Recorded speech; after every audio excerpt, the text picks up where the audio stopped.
주신 주님 주의 나라 임하셨네.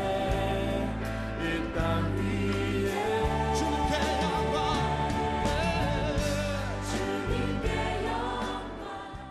이렇게 한번 인사합시다. 오늘 행복한 날입니다. 오늘 행복한 날입니다. 예, 또 뒤에 계신 분들, 앞에 있는 분들에게도 역시 오늘 행복한 날입니다. 왜냐하면 오늘은 평상교 해피데이거든요. 해피데이란 뜻이 행복한 날이라는 뜻입니다. 아마 여러분 인생에 있어서 어쩌면 가장 행복한 날이 아니겠는가 하는 그런 생각과 꿈을 가져봅니다.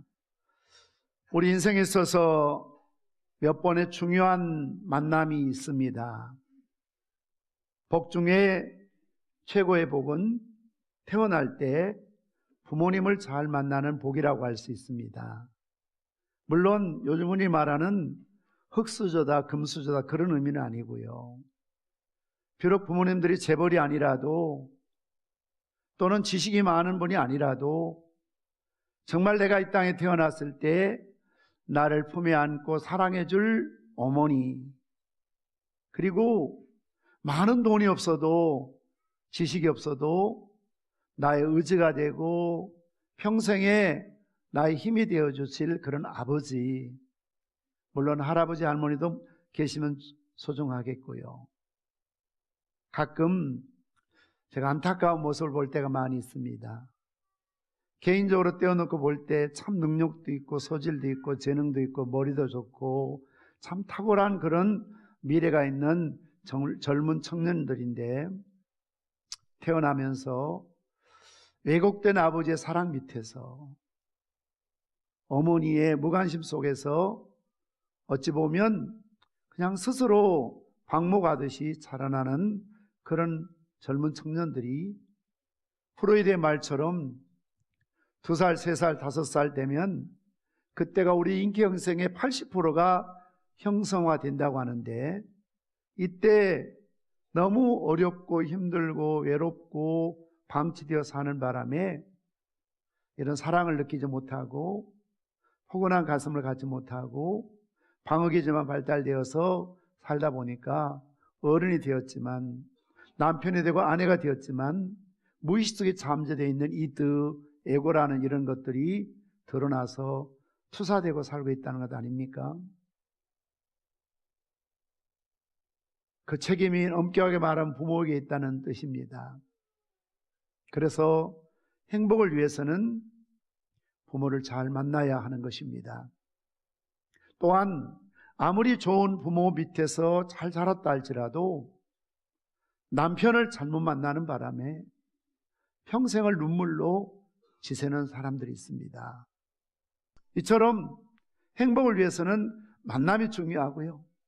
부모의 만남이 중요하고 부부의 만남이 중요합니다. 그러나 우리의 만남이 이것으로 끝날 수 없다는 것입니다. 더 중요한 만남, 본질적인 만남, 가장 소중한 만남은 여러분들이 하나님을 만나는 일임을 믿으시기를 바랍니다. 오늘 여러분들이 그런 하나님을 만나기 위해서 이 자리에 오신 겁니다. 물론 여러분들이 사는 일에 바쁘고 관심도 없고 어떤 분들이 그러시더라고요. 눈에 보이는 사람도 믿을 수가 없고 눈에 보이는 일도 다 우리가 할 수가 없는데 눈에 보이지 않는 하나님을 내가 어떻게 믿고 살 수 있느냐고. 그래서 관심도 없었고 또 오고 싶은 마음도 없었는데 내가 아는 어떤 분이 자꾸 한 번만 가자고 하니까 그냥 그 마음 소원 들어주는 그런 마음으로 오늘 내가 한번 따라왔습니다. 그러니 절대 목사님 날 꼬실 생각은 하지 마십시오. 저는 딱 마음문 닫고 들어올 때부터 2중 3중 잠금잔치를 딱 하고 내가 가죽이 나지만 절대 나는 안 속는다. 난 안 믿을 거다. 심지어 어떤 분들은 나는 교회하고 체질이 안 맞다. 어떤 분들은 교회 가서 앉으면 잠만 오고 교회 가면 막 머리가 깨질 듯이 아프다. 그런 분일수록 꼭 예수 믿어야 할 분들이지요. 지나고 보면 교회 가면 머리 아픈 분들 꼭 예수 믿어야 되고요. 교회 가면 잠만 오시는 분들 교회 나와야 하실 그런 분들입니다. 아무튼 살기 바쁘고 피곤하고 힘들어서 열심을 다해서 오늘까지 여러분들이 살아오셨습니다. 그러나 열심히 살려고 몸부림치고 열심히 살아서 행복하려고 노력했지만 그것이 성공이고 행복일 수 없다는 것입니다. 만남 가운데 가장 값진 만남이야말로 하나님과의 만남입니다. 우리가 어떻게 하나님을 만날 수 있겠습니까? 눈에 보이는 사람도 못 믿고 눈에 보이는 것도 못 믿는 실정인데 눈에 보이지 않는 영이신 하나님을 우리가 어떻게 만날 수 있겠는가? 믿음을 가지고 하나님 만날 수 있습니다. 믿음을 가지면 영적인 세계를 보게 됩니다. 어떤 분들은 보이는 사람도 보이는 것도 믿을 수 없는 세상인데 보이지 않는 하나님 어떻게 믿겠느냐? 물론 일리가 있는 말씀입니다. 그런데 여러분, 우리가 이 세상 살아가면서 존재하는 많은 것 가운데 이걸 좀 전문적인 용어로 가견, 불가견이라고 하지요. 가견, 눈으로 볼 수 있고 확인할 수 있는 이런 물체 대상이 있는가 하면 불가견, 보이지 않는 것도 실제로 어마어마한 것들이 많다는 거지요. 예를 들자면 우리가 마시고 있는 공기가 눈에 보이지 않지 않습니까? 그렇다고 해서 공기를 부정할 사람은 없지요. 만약 공기가 없다면 2분 지나면 내사 상태에 빠지고 5분이면 죽습니다. 지금도 공기가 이 자리에 없다면 우리는 다 질식사합니다. 죽습니다. 그런데 공기를 우리 눈으로 볼 수가 없습니다. 요즘은 얼마나 좋은 세상입니까? 스마트폰, 핸드폰 오늘 예배 시간에도 막 울리던데요. 왜 울린 줄 아십니까? 전파가 있기 때문에 울리는 겁니다. 산 꼭대기에서도 바닷 가운데서도 요즘 시골에 들에서 일하다가도 짜장면 몇 그릇, 커피, 라면 다 불러올 수 있습니다. 왜 가능할까요? 전파가 있기 때문에 소통할 수가 있는 겁니다. 재난을 당했거나 지진이 났거나 어떤 날에 그런 위기가 왔을 때 가장 힘든 게 뭡니까? 기지국이 무너지고 전기가 가지 않으므로 소통이 되지 않는다는 겁니다. 핸드폰이 배터리도 있지만 전화가 오지도 않고 걸 수도 없습니다. 왜 그렇습니까? 전파가 차단되었기 때문에 그럴 수밖에 없는 것입니다. 그렇습니다. 이런 전파가 눈에 보이지 않지만 분명한 것은 내 핸드폰이 터질 때마다 통화할 때마다 내 눈에 보이지 않지만 전파가 있다. 전파가 있기 때문에 소통하고 통화할 수 있다. 이걸 우리는 알아야 합니다. 우리는 태양을 바라볼 때 그 햇빛만 있는 걸로 보지만 그러나 거기에는 눈에 보이지 않지만 적외선, 가시광선, 좌회선, X선, 감마선이 있지 않습니까? 우리 인간도 마찬가지 아닙니까? 우리 눈에는 사람 눈으로 얼굴, 키, 모양, 생김새를 보지만 분명한 것은 영혼이란 말이 좀 어렵고 생소하시면 우리 인간에게는 정신이 있고 마음이 있잖아요. 영혼이 있습니다. 우리 인간은 영적인 존재입니다. 성경은 말합니다. 인간을 흙으로 지었습니다. 놀라운 사실은 과학이, 의학이 발달되면 발달될수록 인간의 성분을 조사해 봤더니 99%가 흙과 같은 똑같은 성분으로 구성되어 있습니다. 그래서 사람이 매장하면 10년, 20년 지나면 다 없어집니다. 왜요? 비닐도 그릇도 심지어 나무도 오래가지만 인간의 몸이 흙으로 되어 있기 때문에 다 흙의 요소가 같기 때문에 흙으로 돌아가는 겁니다. 인간은 흙으로 지었습니다. 흙으로만 지은 유물론적인 존재가 아니라 성경은 하나님의 생기를 불어넣으셔서 생명이 된지라. 이게 영혼인 것이지요. 이게 어려우면 여러분 마음이라고 생각하시고 정신이라도 생각해도 괜찮습니다. 그런데 육체는 소멸되지만 영혼은 불멸이거든요. 없어지는 게 아닙니다. 사람이 죽으면 영혼이 잠자는 거 아닙니다. 북망장사를 떠도는 거 아닙니다. 귀신이 되어서 가족을 괴롭히는 것도 아닙니다. 성경은 말합니다. 너는 흙이니 흙으로 돌아갈지라. 우리 육체는 예수 믿는 사람이든 믿지 않는 사람이든 죽으면 다 흙으로 돌아갑니다. 그러나 하나님의 생기를 지은 이 생명을 가진 영혼은 두 군데 중에 하나를 가야 됩니다. 예수 믿는 사람들은 천국으로 가고요. 참 죄송한 이야기지만 이런 부담스러운 말, 이런 불길한 말, 이런 거부한 말을 안 했으면 참 좋겠지만 그러나 너무나 엄연한 사실이니까요. 분명한 사실이니까 믿지 않는 영혼은 아무리 지성적이고 교양이 있고 착하고 양심적이고 남 많이 도와주고 법이 없어도 살만한 사람이라 할지라도 그 속에 그리스도의 영이 없으면, 예수를 믿지 않으면 참 죄송하고 참 죄송하지만 지옥 가는 겁니다. 어느 날 하루살이와 매미가 하루를 재밌게 보냈답니다. 오후가 되자 매미가 말하기를 우리 내일 만나서 놀자 그랬답니다.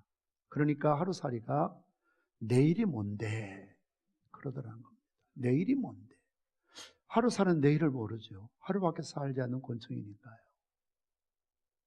매미하고 개구리하고 한여름을 만나서 즐겁게 놀았답니다. 신바람나게 놀았답니다.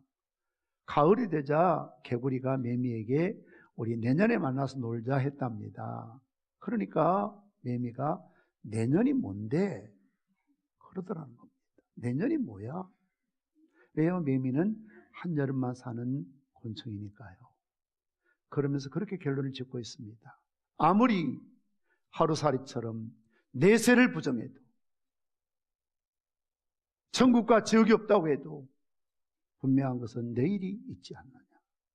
아미를 매미가 몰라서 내년이 없다고, 그런 곳이 어디 있느냐고, 가봤느냐고 부정할지 모르지만 분명 우리 인간의 이성적인 논리로 내년이 있지 않느냐고, 아무리 땅의 사람들이 내세가 어디 있냐고, 지옥이 있고 천국이 어디 있냐고 주고받냐고 거부할지 모르지만 분명한 것은 사후의 세계에 내세가 있다는 것입니다. 그러므로 우리 인생에 있어서 가장 귀한 만남을 저는 예수님 만나는 일이라고 생각합니다. 예수님 만나는 일. 저는 29년 전에 올평 삼거리에 교회를 개척을 해서 오늘까지 한 교회를 섬기고 있습니다. 저도 목회하기 전에는 직장생활, 사회생활, 사업도 해본 사람입니다. 그런데요, 가장 귀한 일이 복음을 위한 일이라고 생각해서 이 모든 것들을 접고 목회를 시작을 했습니다.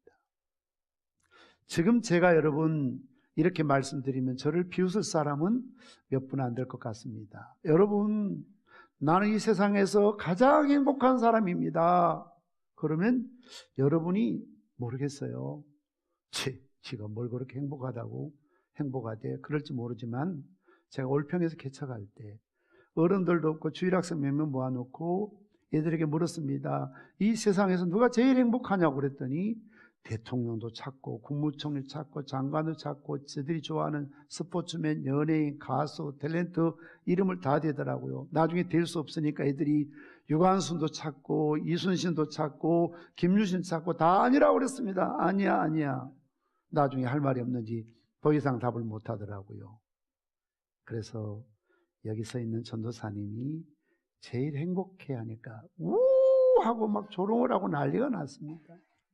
자기들이 관점에 봤을 때 그 초라한, 정말 사람이 살 수 있는 집이라고 할 수 없는 그 초라한 집에서 그렇게 춥고 배고픈 그런 전도사가 사는 모습을 보았을 때 너무 안쓰러워 보였던 모양입니다. 안 됐다는 생각이 들었던 모양입니다. 그래서 그런지 계란이요 밖에 잠추럭에서 스피커 소리 나고, 그 다음에 아무 생각 없이 문 밖에 가면 계란 서너 판을 놓고 가는 차가 있었어요. 나는 모르는 분이에요. 언젠가 인사해야 되겠다 생각해서 쫓아갔는데 경북 남바인 것만 알아요. 뒷번호는 몰라요. 이름도 밝히지 않고 누군지도 몰라요. 그렇지만 정말로 저는 그때가 가장 행복한 사람이었습니다. 물론 지금도 행복합니다. 다른 조건 없습니다. 이유 하나는 예수님 만나서 예수님과 함께 예수님 안에 내가 거하고 주님이 내 안에 거하기 때문에 저는 가장 행복한 인생을 살아가고 있습니다. 가장 소중한 만남이기 때문에 그렇습니다. 처음에 말씀드렸던 것처럼 나는 절대 속지 않을 거다. 2중 3중으로 장군장치하고 이 자리에 앉아 계신 여러분, 마음은 열지 않으면 그 속에 생명이 들어갈 수가 없습니다. 그것을 거꾸로 보놓으면 아무리 이런 말씀을 드리고 나중에 동년상을 봐도 나와 관계없고 은혜가 되지 않고 나와 상관없는 그런 모습이 될 수밖에 없습니다. 왜 예수를 만나야 될까요? 그분을 만나야 생명을 얻기 때문에 그렇습니다. 기독교는 생명의 종교입니다. 예수 믿고 마음이 편안하다, 분위기가 좋다, 사람들이 친절하다, 뭔가 요즘 그런 어떤 교양적인 지성적인 일을 통해서 마음의 여유를 갖고 생각의 폭을 넓히고 사교성을 갖고 심지어 어떤 분들은 교회 참 음악이 좋다 이런 이유 때문에 처음에 교회 오실 수 있지만 아직도 그것으로 멈춰버리면 수박 거달기식으로 인생을 사는 겁니다.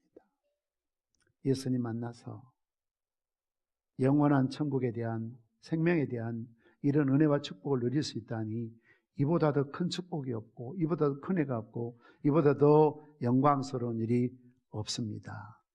오늘 읽어드린 요한복음 3장 16절 이것을 말틴 루터는 축소된 복음이라고 그랬거든요. 복음의 에센스라고 엑기스라고 핵심이라고 그랬거든요. 어떤 신학자는 이 말씀을 최고라는 표현으로 해석했는데 참 의미가 있습니다. 하나님이 최고의 사랑하는 자 애인이지요. 러버. 하나님은 인간을 최고로 사랑하시는 분이십니다. 우리가 최고라고 했을 때 그레이트라고 하잖아요. 비교급을 쓰면 그레이테스트라고 하죠. 최고의. 세상을 최고의 숫자 넘버지요. 왜냐하면 모든 민족과 인종과 방언과 열방을 코스모스, 유니버셜, 세상이라고 하니까요. 이처럼 사랑하사 최고의 수준, 디그리지요. 무엇과도 비교할 수 없는, 누구와도 비유할 수 없는 생명을 희생시킨 최고의 사랑을 가리켜서 이처럼 가장 최상급의 사랑이라고 말합니다. 독생자를 주셨다. 이보다 더한 선물이 없죠. 최고의 선물이죠. 최상의 선물이죠. 최대의 선물이죠. 주셨다는 것은 최고의 액트, 행동이죠. 하나님 자신을 우리를 위하여 주신 것입니다. 누구든지라는 말은 최고의 초청입니다. 인비테이션, 제한이 없는 우주적인 초청이죠.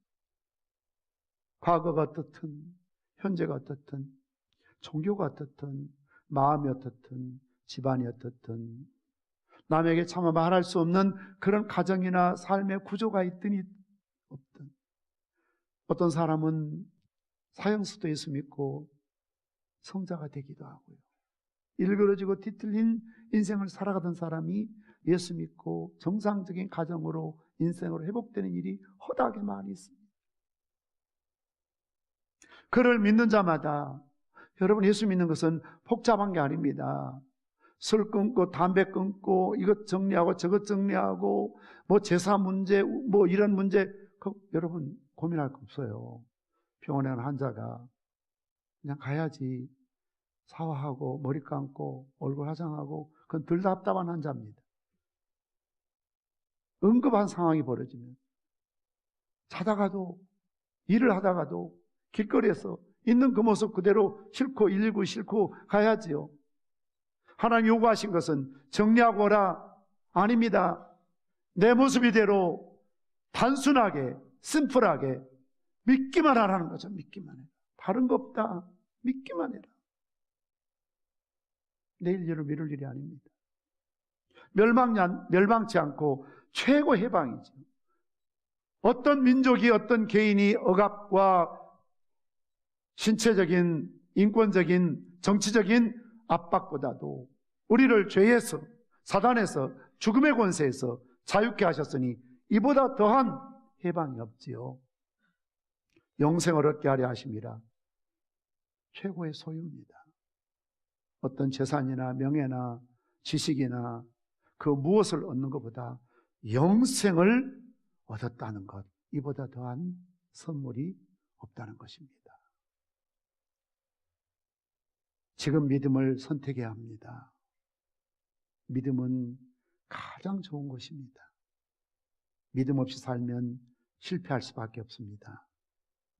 인간은 사랑하다가도 변할 수가 있고, 가정의 시끄러움, 인간관계의 시끄러움이 왜 그렇습니까? 사랑에 대한 결핍 아닙니까? 남편이 나를, 아내가 나를, 부모가 나를, 자식이 부모를 사랑에 미치지 못한다는 거죠. 기대에 미치지 못한다는 거죠. 그러나 하나님의 사랑은 무한합니다. 저는 단 한 번도 하나님이 저를 외면하신 적이 없습니다. 내가 어떤 상황에, 어떤 자리에 있든지 하나님 항상 팔을 벌리시고 나를 향하여 미소를 짓고 계시는 하나님이셨거든요. 어제나 오늘이나 영원토록 변함없으신 하나님의 사랑인 것입니다. 이런 하나님의 사랑을 외면하지 마십시오. 여러분, 이 자리에 오기까지 결코 우연한 일이 아닙니다. 여러분 곁에 초청하신 분들이 21일 동안 금식하고 기도하고 모여서 기도하고 교회에서 기도하고 밤마다 교회 모이면서 그분들이 또 모든 우리 해피데이 진행위원들이 여러분의 이름 석자를 부르면서 얼마나 간절하게 기도했는지 모릅니다. 우연히 어쩌다가 이 자리에 오신 것이 아니고 하나님이 정말로 여러분을 사랑하셔서 이 자리까지 오게 하신 줄 믿으시기를 바랍니다. 생명의 말씀으로 나를 세우사 주의 길 예비케 하소서. 성령의 능력으로 길을 부으사 진리를 선포하게 하소서.